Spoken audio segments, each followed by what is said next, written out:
इस वक्त की सबसे बड़ी खबर आपको बता दें, सेना के जवानों ने पुलवामा हमले का पहला बदला ले लिया है। पुलवामा के पिलगलीना में कल रात से नॉनस्टॉप एनकाउंटर चल रहा था, जिसमें पुलवामा हमले का मास्टरमाइंड आतंकी पाकिस्तानी आतंकी अब्दुल राशिद गाजी का काम तमाम कर दिया गया है। हालांकि आतंकियों की पहचान होना अभी बाकी है। गाजी ने ही फिदाइन हमलावर आदिल अहमद डार को ट्रेनिंग दी थी। वही आदिल डार जिसने 14 फरवरी को सीआरपीएफ की बस को विस्फोटक से लदी कार से उड़ा दिया। एनकाउंटर में जैश के टॉप कमांडर कामरान के भी मारे जाने की खबर है। आतंक से लड़ते हुए मेजर समेत सेना के 4 जवान भी शहीद हो गए हैं। तो बड़ी खबर आपको बता रहे हैं, पुलवामा हमले का पहला बदला लिया गया है। पुलवामा के पिंगलान में आतंकी गाजी ढेर हो गया है। कामरान हिलाल के भी मारे जाने की खबर है। हालांकि अभी इसकी आधिकारिक पुष्टि नहीं की गई है। मेजर जनरल सिन्हा, ब्रेक पर जाने से पहले आप अपनी बात कह रहे थे, पूरी करिए अपनी बात। देखिए अर्चना जी, आपको एक समझना पड़ेगा, ये हाइब्रिड वॉर में जो पाकिस्तान ने किया है, उसने अपना एक्सटेंडेड आर्म्स बनाया है।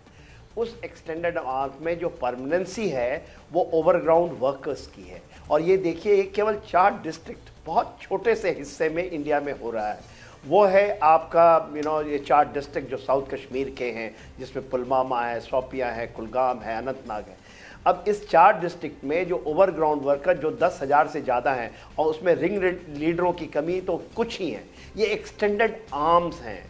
उसको करने के लिए या तो वो वहाँ से कुछ ऐसे ट्रेन, जो गाजी उसका एक हिस्सा हो सकता है, मगर जब तक हम एक्सटेंडेड आर्म को नहीं काटेंगे, तो आप कह रही हैं ना, ये बदला ले लिया। ये बदला कितने बार आप लेंगे? ये ऑल आउट तरीके से। बिल्कुल, आपका ये कहना सही है कि जो ओवरग्राउंड वर्कर्स है उन पर भी नकेल कसना होगा, क्योंकि वही इनको सारी फैसिलिटीज, सब तमाम चीजें पहुंचाते हैं। हमारे साथ मनीष प्रसाद भी जुड़ गए। मनीष, आपके पास ताजा जानकारी क्या है?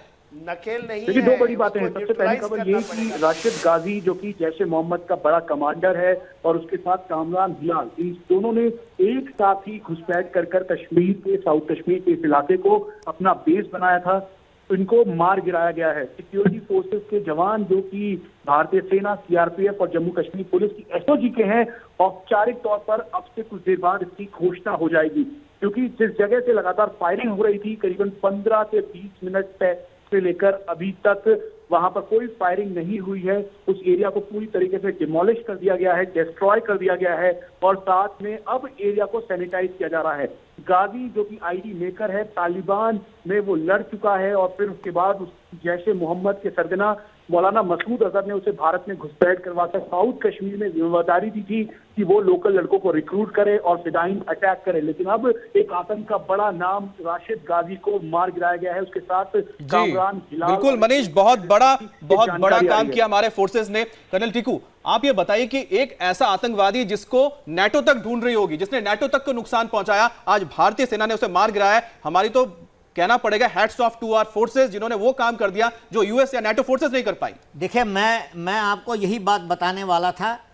गाजी अब्दुल रशीद गाजी को वो मानते थे दीनी और अस्करी लीडर। दीनी का मतलब है जो धार्मिक तालीम देता था, और अस्करी का मतलब है जो वेपन सिस्टम में काफ़ी माहिर था। वो इनका एक्चुअली अगर आप मानो तो नेटो फोर्सेस के बरखिलाफ वो सबसे बड़ा नाम था जैश मोहम्मद में और तालिबान में भी, क्योंकि रिलीजियस ट्रेनिंग और वेपन ट्रेनिंग एक ही आदमी उतना दे कि वो एक नॉर्मल व्यक्ति को जहादी बनाकर उसको सुसाइड बॉम्बर बनाए और फिर उसको सिखाए आईडी कैसे करता। तो आप में खुद जान सकते हैं कि ये कितना इंपॉर्टेंट आदमी होगा। इसने नेटो फोर्सेस के ऊपर, एलाइड फोर्सेस के ऊपर कितना नुकसान डाला है अफगानिस्तान में इतने सालों से, नॉर्थ वजीरिस्तान में कितना नुकसान डाला है, खैबर पख्तूनवा में कितना नुकसान फोर्सेस के ऊपर डाला है। लेकिन इंडिया के अंदर, कश्मीर के अंदर एक आईडी ब्लास्ट के बाद हमारे फौजियों ने इसको खत्म करके रख दिया। मैं मानता हूं कि अगर पूरे विश्व के अंदर अगर कोई आर्मी इन आदमियों से सक्षम है लड़ाई लड़ने के लिए, वो इंडियन आर्मी, और इंडियन आर्मी ने ये दिखा दिया आज आपको। मुझे लगता है पूरी दुनिया को इंडियन आर्मी को सल्यूट करना चाहता है। मैं तो करता ही हूं, लेकिन पूरे विश्व ने इंडियन आर्मी को सल्यूट करना चाहिए। एक आईडी ब्लास्ट हुआ, एक 2004 के बाद एक आईडी ब्लास्ट हुआ, और एक आईडी ब्लास्ट के 24-25 घंटे में इसको हमने खत्म करके रख दिया। मुझे लगता है कि नेटो फोर्सेस ने और जितने भी दुनिया भर के बड़े बड़े ताकतें जो प्रॉक्सी वॉर में आजकल जूझ रहे हैं उससे, उनको इंडियन आर्मी को सल्यूट करना चाहिए। और हमें पूरे देश को नाज होना चाहिए हमारे फौज के ऊपर, बिल्कुल, कि उन्होंने वो अपनी जान की परवाह करने के बगैर, इस एनकाउंटर में भी देखिए हमारे एक मेजर साहब और 3 व्यक्ति शहीद हो गए, लेकिन अपनी जान की परवाह न करते हुए उन्होंने इतने बड़े खूंखार आदमी को खत्म करके रख दिया। हम इंडियन आर्मी को सल्यूट करते हैं। यही इसी का जवाब हम इस जनरल सिन्हा से भी चाहते हैं। जनरल सिन्हा, बहुत बड़ी कामयाबी है, एक इंटरनेशनल टेररिस्ट जिसको नेटो भी ढूंढ रही होगी, वो उसे न्यूट्रलाइज नहीं कर पाई, लेकिन भारतीय सेना ने कर दिखाया।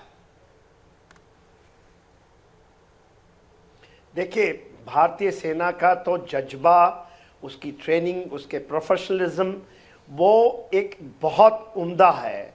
और उसने जो ऐसा काम किया है जिसने गाजी के नाम पे, और मैंने तो इसके ऊपर रिसर्च है जो आईडी के ऊपर में मेरा खुद का, जो कि अफगानिस्तान में ही नहीं, ये इराक में भी, इराक में आप देखिए 2 दिन पहले ही, जिस दिन 14 तारीख को हमला हुआ ईरान में हुआ था, ये गाजी ही है जो इस आतंकबाजी को, ये आतंक को फैलाता रहा है। तो ये एक बहुत बड़ी कामयाबी तो है, मगर देखिए हम लोग का, मेरा मन जो रोता है वो है कि हम अपनी शहादत ऐसे नहीं देते, और हमें कॉशंस को रोकना पड़ेगा। हम एक प्रोफेशनल तरीके से, देखिए 2 मेजर खोए हैं, एक आईडी को डिफ्यूज करते हुए। मत फंसे इन चीज़ों में, क्योंकि लीडरशिप भी देख रहे हैं, हमारे जवान भी देखते हैं, लोग सुनते हैं, मेरे से बात कर रहे हैं बहुत लोग, मैं उनको मेरे खुद के लोग वहाँ हैं उन जगहों में।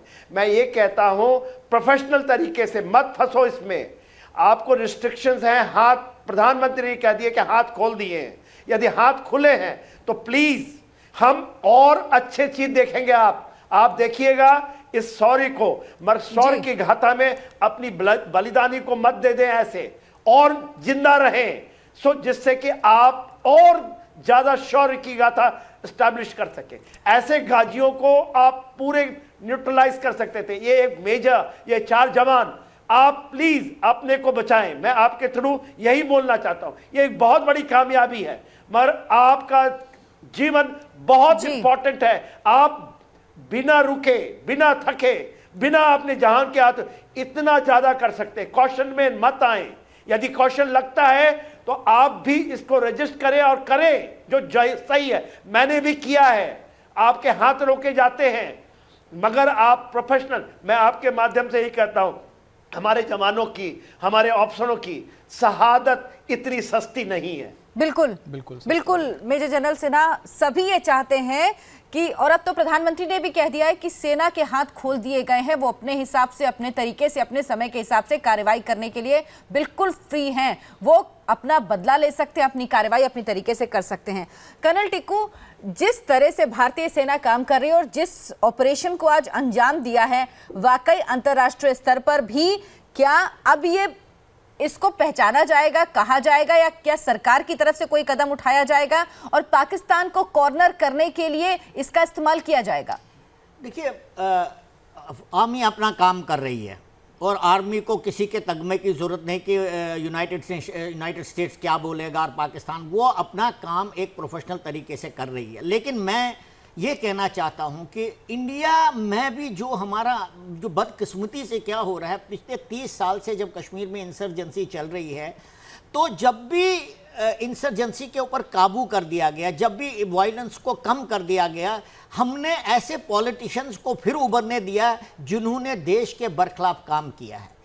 जैसे ही आप पॉलिटिकल प्रतिक्रिया शुरू कर लेते हैं तो क्या होता है, आपने खुद ही देखा एक मेजर गोगोई के बारे में क्या किया गया, जबकि उसने इतनी सारी जानें बचाई। ये ह्यूमन राइट्स का मास्क पहनकर उसके पीछे ये लोग देश के बरखिलाफ काम कर रहे हैं, और खासकर वो लोग जो अपने आप को मेन स्ट्रीम पॉलिटिकल पार्टीज कहलाते हैं, और वो क्या आग उगलते हैं। आपने अभी कुछ दिन पहले देखा, महबूबा मुफ्ती ने बोला हमें वापस चाहिए अफजल गुरु की बॉडी वापस चाहिए। किस लिए चाहिए आपके अफजल गुरु की बॉडी वापस? आप तो कह रहे हैं वो आतंकवादी के, उसका कोई धर्म नहीं है, वो घर से निकाला, वो हमारा आदमी नहीं कह रहा, दूसरा।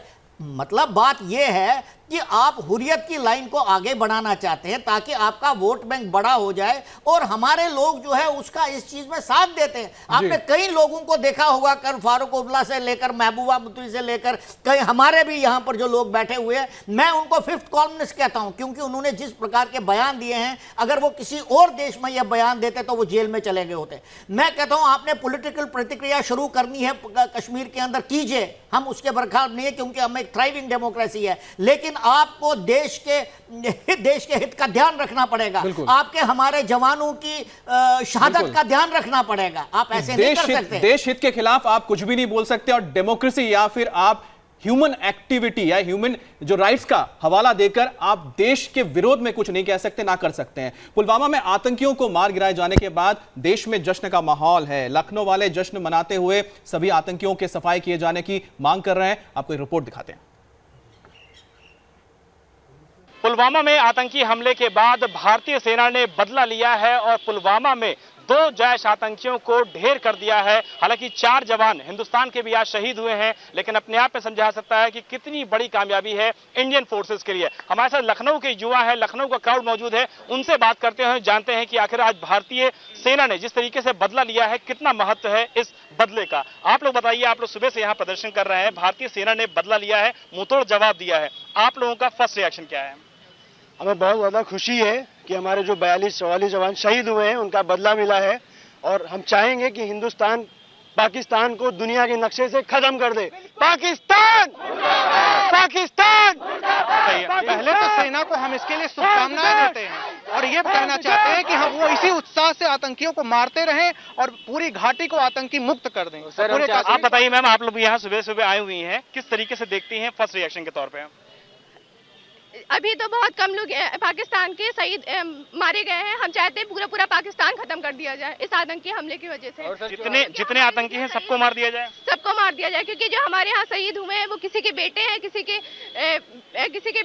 के पिता हैं, और जितने यहाँ के परिवार हैं हमारे भारत के, उनको बहुत तकलीफ हुई है। आप बताइए मैम, आप क्या चाहती हैं? हम खुश हुए कि अभी अटैक हुआ इंडिया के साइड से, तो अच्छा हुआ, अभी और आतंकी को मिटाया जाए, आतंकी खत्म कर दिए जाए। सर, जो कश्मीर में जो आतंक का साथ दे रहे हैं उन्हें भी मार दिया जाए, उनके लिए कोई कानून कोई संविधान ना लागू किया जाए, सबको मारा जाए जो आतंक का साथ दे। जो पत्थरबाजी करते हैं उनके खिलाफ भी एक्शन होना चाहिए। जी, उनको भी वही गोली मार देना चाहिए जो पत्थरबाजों को गोली मार देना चाहिए। थप्पड़ खाते हैं हमारे फौजी, उनके लिए लड़ते हैं और वही लोग हमारे फौजियों को मारते हैं, तो ऐसे किसी आदमी को जिंदा रहने का हक नहीं है। गोली मार देना चाहिए। आप लोग बताइए, आप लोग किस तरीके से देखते हैं फर्स्ट रिएक्शन के तौर पे? हम चाहते हैं कि सेना हमारे घुस के पाकिस्तान में हमला करे। पेड़ की टहनियों काटने से कुछ नहीं होगा। सीधे मसूद अजहर, हाफिज सईद, जमात, जितने भी आतंकी संगठन है उनको खत्म किया जाए, सेना को पूरी छूट दी जाए। यहाँ का युवा, लखनऊ का हुआ, पूरे देश का हुआ, जन तन मन धन धन से अपनी सेना अपनी सरकार के साथ खड़ा है। 200% आयात इंपोर्ट टैक्स बढ़ाने से कुछ नहीं होगा। आप MNF का आप दर्जवाब, इसलिए इससे भी कुछ नहीं होगा। बाद में आप उनको फिर से कर देंगे। सीधे पाकिस्तान पर हमला होना चाहिए। जरूरत पड़ी तो यहाँ का हुआ, हम सब साथ मिलकर पाकिस्तान जाएंगे। यहाँ पे समझा सकता है कि युवाओं में किस तरीके का गुस्सा है, किस तरीके का जोश है। युवाओं में इस बात की खुशी है कि भारतीय सेना ने पलटवार किया है, जैश के 2 कमांडर्स को ढेर कर दिया है, और अपने आप में लोग समझ सकते हैं कि इस समय जो फर्स्ट रिएक्शन आ रहा है लखनऊ से, वो वाकई में सेना की हौसला अफजाई को लेकर के लगातार आगे बढ़ रहा है। क्या नाम है? मकसूद आलम के साथ विशाल प्रताप सिंह, इंडिया टीवी, लखनऊ। और हमारे साथ इस वक्त लेफ्टिनेंट जनरल रिटायर्ड राज कादियान भी जुड़ गए। लेफ्टिनेंट जनरल कादियान, बड़ी कामयाबी सेना को मिली है कह सकते हैं, क्योंकि गाजी एक ऐसा नाम जिसको अंतर्राष्ट्रीय स्तर पर ढूंढा जा रहा था और उसको कोई न्यूट्रलाइज नहीं कर पाया। भारत में उसने एक आईडी हमला किया और उसे खत्म कर दिया गया।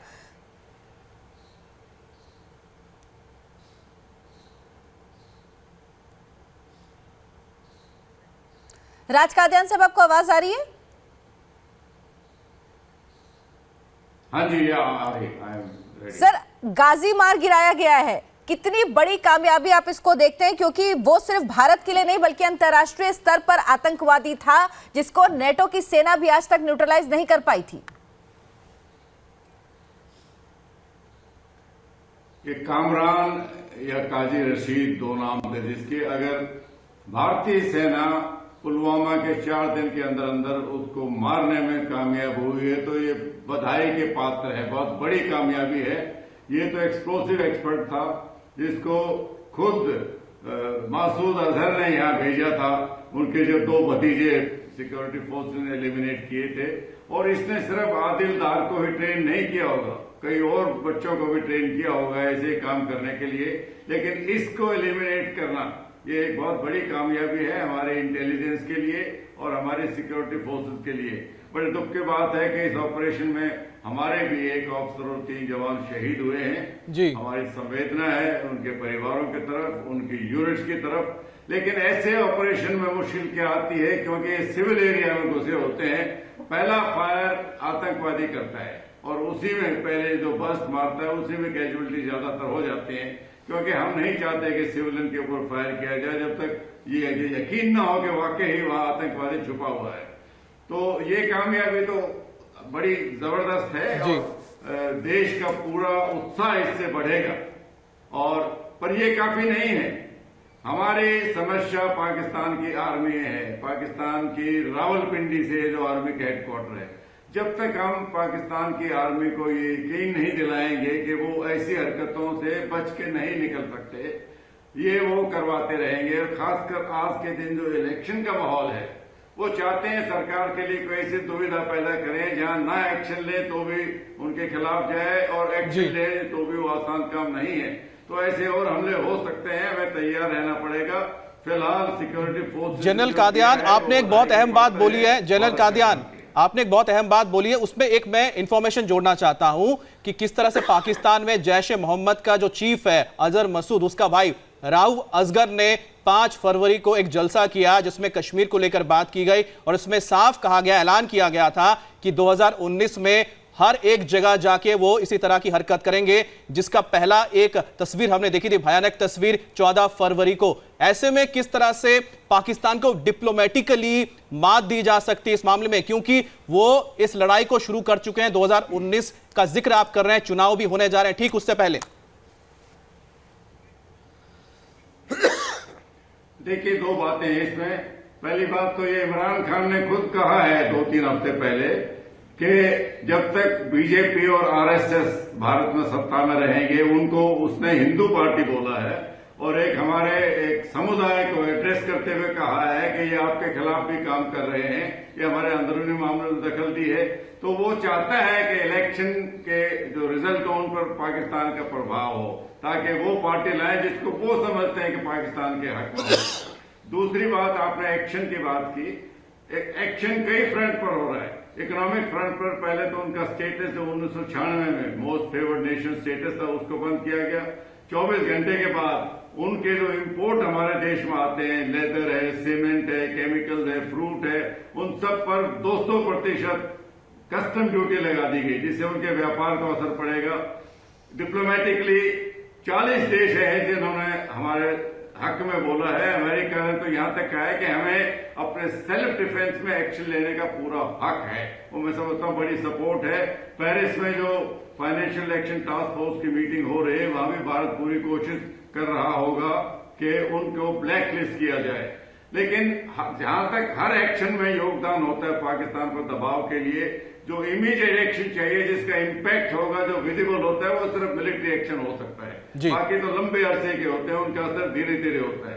लेकिन वो मिलिट्री एक्शन हमारे प्लानर्स कब करें, क्या करें, कहां करें, कैसे करें, वो तो उनका काम है, लेकिन उसकी जरूरत है देश का मूड देखते हुए।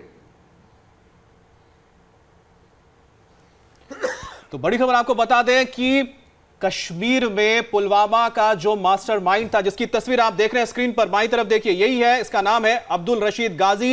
ये बहुत ही खतरनाक आतंकवादी था जिसे मार गिराया गया है। ये मास्टरमाइंड था पुलवामा में जो आतंकी हमला हुआ था। और दूसरा आप देखिए जैश का कमांडर था कामरान, ये भी बेहद ही खतरनाक आतंकवादी था जिसे ढेर किया है आज हमारे सिक्योरिटी फोर्सेस ने। गाजी का प्रोफाइल जानना आपके लिए बहुत जरूरी है, क्योंकि गाजी वो खतरनाक आतंकवादी है जिसने अफगानिस्तान में अमेरिकी फोर्सेस को नुकसान पहुंचाया, तालिबान का होकर लड़ा वहां पर। उसके बाद वो दाखिल हुआ 2011 में पीओके में, जहां पर उसने जैश के आतंकवादियों को ट्रेनिंग दी। जब जैश के चीफ मसूद अजहर के भतीजे और भांजे को हमारे फोर्सेस ने मार गिराया, तब जाकर दिसंबर में उसे भेजा गया कश्मीर के अंदर जाके आतंकवादियों को तैयार करने के लिए, उन्हें मार गिराने के लिए। और उसी का नतीजा था कि आदिल ने 14 फरवरी को हमारे फोर्सेस, हमारे सीआरपीएफ के जवानों पर हमला किया, सुसाइड ब्लास्ट किया, क्योंकि ये आईडी का एक्सपर्ट भी था। और एक बहुत बड़ी कामयाबी हमारे फोर्सेस की, जिसने गाजी जैसे खतरनाक आतंकवादी को, इंटरनेशनल आतंकवादी को मार गिराया। आज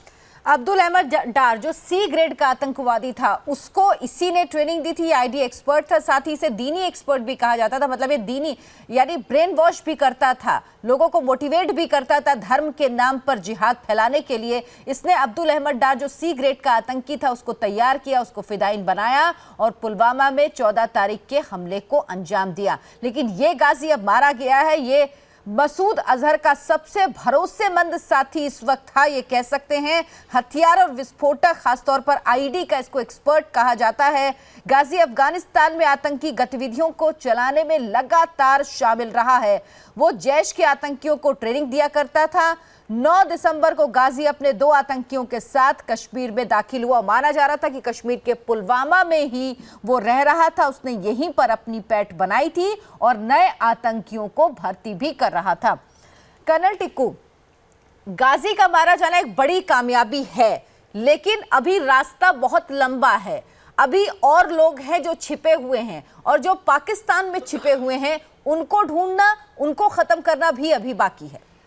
देखिए, ये जो लड़ाई चल रही है प्रॉक्सी वॉर कश्मीर के अंदर, हम तो पहले से ये बता रहे हैं, जब तक आप ये प्रॉक्सी वॉर पाकिस्तान के अंदर नहीं लड़ेंगे, पाकिस्तान को नुकसान नहीं पहुंचा देंगे ज़्यादा, उनको इस प्रॉक्सी वॉर की कीमत नहीं अदा कराएंगे, तब तक ये प्रॉक्सी वॉर कश्मीर में चलता रहेगा। क्योंकि उनके लिए बहुत ही लो कॉस्ट वॉर है। आफ्टर ऑल, एक आदमी को उन्होंने ब्रेन वॉश किया, उसको सुसाइड बॉम्बर बनाया और नुकसान कितना ज़्यादा हमारा हुआ। तो पाकिस्तान के लिए बड़ा लो कॉस्ट वॉर है। आप डिप्लोमेटिकली कहीं भी कई स्टेप्स ले लें, लेकिन उनका, क्योंकि वो स्ट्रेटजिक लेवल पर लेते हैं, उनका असर बहुत देर में आ जाता है। उससे भी उनको ज़्यादा फर्क नहीं पड़ता, क्योंकि कॉस्ट प्रॉक्सी वॉर की उनके लिए बहुत कम है। इसलिए मैं ये मानता हूँ कि आपको, जैसे जनरल कादियान साहब ने बताया, जो जिससे सबसे ज़्यादा असर होगा वो ये होगा कि आपको कोई ना कोई मिलिट्री एक्शन करनी पड़ेगी जो विजिबल हो, जिसका असर हो। और देश के अंदर जितना गुस्सा है वो तभी शांत हो सकता है जब पाकिस्तान के अंदर उनको नुकसान नहीं पहुंचाता। आप किसी भी, आप एयर स्ट्राइक करें, मिसाइल दागें, ड्रोन अटैक करें। और मैं तो पहले से ये मान के चल रहा हूं कि इंडिया के पास कम से कम इतनी कैपेबिलिटी तो है कि वो दोनों हाफिज सैयद और मौलाना मसूद अजहर को मार सकता है, टारगेटेड किलिंग। लेकिन उसके लिए सबसे इंपॉर्टेंट होगा इंटेलिजेंस इनपुट, और भारतीय इंटेलिजेंस के पास तो ये खबर है कि आखिर अजहर मसूद कहां पर है, किस जगह पर बैठा हुआ है। एबटाबाद में है, वो कहां पर है, सेना के सुरक्षा दे रही है पाकिस्तानी सेना। लेकिन क्या घुसकर उसको हिट किया जा सकता है, कैसे हिट किया जा सकता है, इस पर भी हम बात करेंगे। लेकिन बड़ी खबर यह है कि गाजी, जो मास्टरमाइंड था पुलवामा आतंकी हमले का, उसे मार गिराया गया है। जैश का एक और कमांडर कामरान को भी ढेर कर दिया गया है। इसी बड़ी खबर पर बने हुए हमारे साथ बने रहिए आप। आपको इस वक्त की सबसे बड़ी खबर बता दें, सेना ने पुलवामा हमले का पहला बदला ले लिया। सेना के जवानों ने पुलवामा हमले के मास्टरमाइंड अब्दुल राशिद गाजी का खेल खत्म कर दिया। गाजी के साथ जैश के टॉप कमांडर कामरान का भी काम तमाम कर दिया गया। पुलवामा के पिंगलीना में कल रात से एनकाउंटर चल रहा है। जैश के दोनों कमांडर एक बिल्डिंग में छिपकर सुरक्षा बलों पर गोलियां बरसा रहे थे, लेकिन सेना के जवानों ने दोनों को घेराबंदी कर बिल्डिंग को बम से उड़ा दिया। तो आपको बता दें कि आप जो तस्वीरें आप देख रहे हैं, ये है वो गाजी अब्दुल रशीद गाजी, जिसे ढेर किया गया है, जो मास्टरमाइंड था पुलवामा आतंकी हमले का। और दूसरा उसका साथी जैश का कमांडर कामरान, उसे भी ढेर किया गया। और तीसरा आतंकवादी भी वहां पर मौजूद था। उस बिल्डिंग को जमींदोज कर दिया गया है, गिरा दिया गया है। और अब इस इलाके की तलाशी की जा रही है, क्योंकि कई बार ये लोग वहां पर आईडीज भी छिपा कर रखते हैं, जिससे कि जब हमारे फोर्सेस वहां जाएं तो उसके चपेट में आ सकते हैं। तो इसमें वक्त लगेगा और हमें पुष्टि भी हो जाएगी, और जब शव मिल जाएंगे तब हमको पता लग जाएगा कि और कौन कौन उस बिल्डिंग में मौजूद था। लेकिन बड़ी बात है कि अब्दुल रशीद गाजी, जो आतंकी है, इंटरनेशनल आतंकी था, पाकिस्तानी था, जिसे मार गिराया है हमारे फोर्सेस ने। और इसमें बताया जा रहा है आर्मी के 55 आरआर के जवान शामिल थे। इसके अलावा सीआरपीएफ और एसओजी जो टीम है जेएंडके पुलिस की, वो भी इस पूरे ऑपरेशन में शामिल थी। इंडिया टीवी संवाददाता मनीष प्रसाद इस वक्त हमारे साथ जुड़े हैं। मनीष, क्या आधिकारिक रूप से अब इस बात की पुष्टि हो पाई कि गाजी और कामरान मार गिराया गया? देखिए, बॉडी उनकी दोनों की दिखाई दे रही है और ये बिल्कुल पिन पॉइंट ऑपरेशन की जानकारी थी और इन दोनों के बारे में बताया गया था कि अब्दुल राशिद गाजी और साथ में कामरान हिलाल, एक और लोकल टेररिस्ट और साथ में ओवरग्राउंड वर्कर्स की मदद से पिंगलान का जो इलाका है, मेन एक्सेसिबल रोड है, उसके ठीक साथ में बिल्डिंग है, वहां पर छुपा हुआ है और इसी के बाद ये ऑपरेशन तेज किया गया। अब से कुछ देर पहले करीबन जो सोर्सेज हैं हमारे बता रहे हैं कि 9:30 बजे के लगभग इन दोनों को फाइनल असॉल्ट के तहत मार गिराया गया है, लेकिन औपचारिक घोषणा अब से कुछ देर बाद हो जाएगी। इनकी बॉडी दोनों की दिखाई दे रही है, अब्दुल राशिद गाजी और कामरान हिलाल की। जो तीसरा आतंकी है वो कहाँ है, किधर है, इसके लिए सर्च ऑपरेशन किया जा रहा है। क्योंकि अब्दुल राशिद गाजी खुद आईडी एक्सपर्ट है, इस बात का ध्यान रखा जा रहा है कि मरने के से पहले कहीं उसने कोई आईडी कहीं प्लेस ना कर दी हो, इसीलिए एहतियात बरतते हुए भारतीय सेना, सीआरपीएफ और जम्मू कश्मीर पुलिस की एसओजी कोलेटरल डैमेज कम से कम हो, इसका ध्यान रखते हुए एक एक कदम फूक फूक के रख रही है। जो सामने तस्वीर दिखाई दे रही है, जहां पे हमारी इस समय महज 150 मीटर की दूरी पर हम यहाँ पर हैं, वो साफ दिखाई दे रहा है कि धुआं उस बिल्डिंग से निकलता हुआ दिखाई दे रहा है, जहां पर अब्दुल राशिद गाजी और साथ में कामरान हिलाल छुपे हुए थे और वहीं से फायर कर रहे थे। इसीलिए उस एरिया को सैनिटाइज करना बेहद जरूरी है। कंट्रोल्ड एक्सप्लोजन की तरफ मदद से वो ये भी देखा जाएगा कि अगर कहीं आईडी छुपा रखे तो जल्द से जल्द वो डिस्ट्रॉय हो जाए। लेकिन जो आउटर कॉर्डन है उधर और उसके साथ साथ जो यहाँ के रिहायशी लोग हैं वो लोग धीरे धीरे एनकाउंटर साइट की तरफ आ रहे हैं। इसको देखते हुए अब जम्मू कश्मीर पुलिस को भी आउटर कॉर्डन सख्त करने के लिए निर्देश दे दिया गया है। खासतौर पे जहां पे ये एनकाउंटर साइट है, जहां पर राशिद गाजी कल देर रात करीबन 12:50 से लेकर अभी तक फायरिंग कर रहा था, जिस तरीके का वेपन इस्तेमाल किया गया, ये बात तय हो गई थी कि ये पिन पॉइंट इन्फॉर्मेशन बिल्कुल सही है और इंटेल इस तरीके से जनरेट हुआ। अमित, जब ये पता लगा कि वैक्सबॉर्न आईडी जो कि आदिल अहमद ने इस्तेमाल की थी लेथपुरा अटैक में, लाइन अटैक में, जिसमें 40 सीआरपीएफ के जवान शहीद हुए थे, उसका तार यहां से जुड़ी हुई है और उसके बाद ये पूरा इंटेलिजेंस डेवलप किया गया और फिर जाके ये पिन पॉइंट ऑपरेशन हुआ। में मनीष, आप जहां पर मौजूद है, जरा बताइए कि किस इलाका कैसा है, किस तरह के घर में ये छिपा हुआ था और इसको सपोर्ट कहां से मिल रहा था? वो ग्राउंड, उनके जो सोर्सेज होते हैं, ओवरग्राउंड सोर्सेज, उसके बारे में जरा बताइए। अमित, दो सबसे बड़ी बात है। पहली बात कि 8 दिसंबर 2018 को भारतीय सुरक्षा एजेंसी के पास इस बात की पुख्ता जानकारी थी कि ये नॉर्थ कश्मीर के इलाके से घुसपैठ कर अब्दुल राशिद गाजी, जो कि तालिबान वेटरन है, यानी वहां पे तालिबान में लड़ाई कर चुका है, वहां पे उनको ट्रेनिंग दे चुका है, वो अपने 2 और साथियों के साथ, कामरान हिलाल और इसमें एक और है, वो घुसपैठ कर साउथ कश्मीर के पुलवामा में पहुंच चुका है और यहीं पर ये बेस बना चुका है और इस बेस के तहत लगातार छानबीन की जा रही थी। जिस जगह पे आज पिंगलान का इलाका है, पुलवामा का मेन एक्सेसिबल रोड है, उसी जगह पर इसकी जानकारी मिली थी और फिर उसके बाद ये पिन पॉइंट ऑपरेशन लॉन्च किया गया। ये बताना जरूरी है कि मेन हाईवे जो पिंगलान की तरफ जाता है उससे महज 20 मीटर की दूरी पर ये घर है जहां पे छुपा हुआ था ओवरग्राउंड वर्कर्स की मदद से। और ये भी देखा गया कि इस बिल्डिंग के अंदर ढोक बना हुआ है, यानी ढोक इसलिए कि अगर सिक्योरिटी एजेंसी जांच पड़ताल के लिए आए, छानबीन के लिए आए, तो ये ढोक में छुप जाए, आड़ ले ले, ताकि पता न लग सके सिक्योरिटी सर्च में कि यहाँ पर कोई आतंकी छुपा हुआ है। और ये बताना जरूरी है अमित कि यहाँ से महज 4 किलोमीटर की दूरी पर नेशनल हाईवे 44 है और लेथपुरा का वो इलाका है जहाँ पर 40 सीआरपीएफ के जवानों की शहादत हुई थी और आदिल अहमद ने फिदाइन अटैक किया था। इसीलिए स्ट्रेटेजिक तौर पर सबसे ज्यादा प्रेशर सिक्योरिटी एजेंसी का इसी जगह पर था जहाँ पर राष्ट्रीय राइफल, भारतीय सेना की साथ में सीआरपीएफ और जम्मू कश्मीर पुलिस की टीम लगातार। मनीष, एक तरफ तो ये ऑपरेशन चल रहा था जिसमें कि गाजी और कामरान के बारे जाने की खबर है, हालांकि अभी तक पुष्टि का इंतजार कर रहे हैं हम सब, लेकिन ये बताइए क्या अभी भी और जगह सेना का सर्च ऑपरेशन, इस तरह के ऑपरेशन अभी भी आसपास के गांव में पुलवामा के चल रहे हैं? देखिए, जानकारी के मुताबिक 14 तारीख से शुरुआत करनी होगी, क्योंकि 14 फरवरी का वो दिन था जब 40 जवान की शहादत हुई थी। उसके बाद से लेकर अभी तक कुल मिला के 112 ऐसी लोकेशन है जहां पर aggressive cordon and search operation जारी किया गया। आज के समय जब इस समय ये एनकाउंटर साइट को क्लियर किया जा रहा है, सैनिटाइज किया जा रहा है, जिसमें गाजी मारा गया है, तो उसके साथ साथ जो सी ग्रेड टेररिस्ट है, यानी जो ए लेवल की जो टेररिस्ट की पंक्ति थी करीबन 250 के लगभग, उनको भारतीय सेना और सिक्योरिटी फोर्सेज ने मार गिराया था। तो बी ग्रेड के ऊपर शिकंजा सबसे ज्यादा कसा हुआ था, लेकिन अब जाकर सी ग्रेड टेररिस्ट का इस्तेमाल गाजी कर रहा था जो फिदाइन दस्ते के लिए। तो इनकी धरपकड़ के लिए इस समय 18 अलग अलग लोकेशंस पर ये बिल्कुल, यानी कि ये लगातार अब चलता रहेगा इस तरह के ऑपरेशंस और उसी का नतीजा है कि एक बड़ी कामयाबी मिली है। पहला बदला लिया गया है पुलवामा आतंकी हमले का, जिसमें उसके मास्टरमाइंड को मार गिराया गया है। बात करते हैं हम, हमारे साथ जनरल सिन्हा भी जुड़े हुए हैं। जनरल सिन्हा हमारे साथ नहीं है। जनरल कादियान, एक बात बताइए कि गाजी का मतलब यह होता है कि जो किसी भी लड़ाई में जाए और वापस जिंदा बचकर आ जाए, लेकिन ये इस बार ये गाजी है वो मर चुका है, उसकी मौत हो चुकी है। जैश ए मोहम्मद के लिए कितना बड़ा यह झटका रहेगा, कश्मीर में उसकी जो गतिविधियां हैं उस पर कितनी अब रोक लग जाएगी?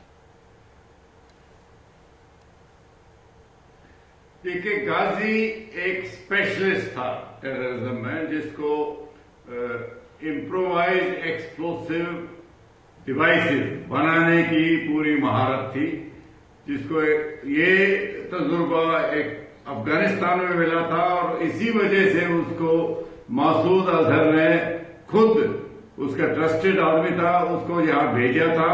उनकी तो उम्मीद यही थी कि आप ट्रेनिंग देके वापस आ जाएं, लेकिन ये सिक्योरिटी फोर्सेस ने नहीं होने दिया। सबसे बड़ी बधाई ऐसे ऑपरेशन में इंटेलिजेंस को जानी चाहिए, क्योंकि इंटेलिजेंस की सारी लड़ाई है, मुकाबला नहीं आपस में टेररिस्ट का और सिक्योरिटी फोर्सेस का। लेकिन इतनी स्पेसिफिक इंटेलिजेंस इतने कम समय में, 14 तारीख को आपका वो हादसा हुआ है और 18 से पहले आपको इंटेलिजेंस मिल गई 17 तारीख की रात को, ये बड़ी कामयाबी है। जैसे आपने सवाल पूछा, बहुत बड़ा धक्का है, क्योंकि टेररिस्ट को भी यकीन होना चाहिए कि आप अगर गए तो वापस नहीं आ पाएंगे, कितने स्पेशलिस्ट आप भेजते रहेंगे। ये बड़ी अच्छी कामयाबी, बहुत बड़ा धक्का है। जहां तक जैसे मोहम्मद का है कुछ एक्शन, जो कल एक चैनल ने आके मुझे बताया था कि मसूद अजहर को मिलिट्री हॉस्पिटल रावलपिंडी में भर्ती कर लिया गया है। अगर ये समाचार सच है, चैनल ने तो बोला, ये उनके पास सोर्स से आया है, तो इससे दो बातें जाहिर होती हैं। पहली बात, ये एक और पुख्ता सबूत है कि मसूद अजहर आर्मी से मिला हुआ है, वरना आप एक सिविलियन को मिलिट्री हॉस्पिटल में क्यों भर्ती करता? अगर वो बीमार भी होता, नहीं, इसमें कोई सबूत की जरूरत नहीं है कि उसको आर्मी सपोर्ट मिल रहा है, पाकिस्तानी आर्मियों से पाल रही है। नहीं, आर्मी उसके साथ मिली हुई है, वो तो आर्मी का अंग है। और दूसरा, इससे जाहिर होता है कि पाकिस्तान चिंतित है, उनको पता है भारत कुछ करेगा। उनके फॉरेन मिनिस्टर भी कहते हैं कि हम पुलवामा में आपके साथ कोऑपरेट करेंगे। अब उन्हें डर है कि अजहर मसूद तक पहुंच सकती है इंडियन आर्मी। जिम्मेदारी ले रही थी, किसी को शक नहीं है पाकिस्तान का।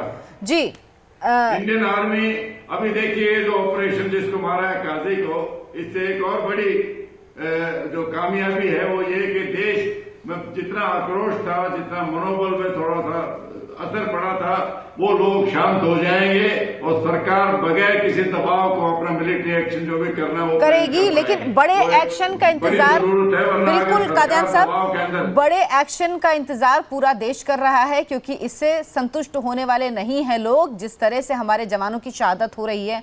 कर्नल टिक्कू, मसूद अजहर को अस्पताल में भर्ती करना, सेना के अस्पताल में भर्ती करना, सेना का, पाकिस्तानी सेना का, यह साफ है कि उनके मन में भी डर है। भारत में जिस तरह का गुस्सा है, जिस तरह की बात खुद प्रधानमंत्री ने कही है अपने लोगों से कि जो आग आपके दिल में जल रही वो आग मेरे दिल में जल रही है, और हमने अपनी सेना को फ्री हैंड दे दिया है अपनी तरह से कार्रवाई करने के लिए। तो ये डर ही है जिसकी वजह से उसको आर्मी के हॉस्पिटल में एडमिट किया गया ताकि उसको सुरक्षा दी जा सके। देखिए, इसमें आपका अनुमान बहुत ही ठीक है, बहुत करेक्ट है, क्योंकि एक्चुअली ये कार्रवाई जो है आईडी कश्मीर के अंदर ब्लास्ट करने की, ये कई दिन पहले शुरू हुई थी।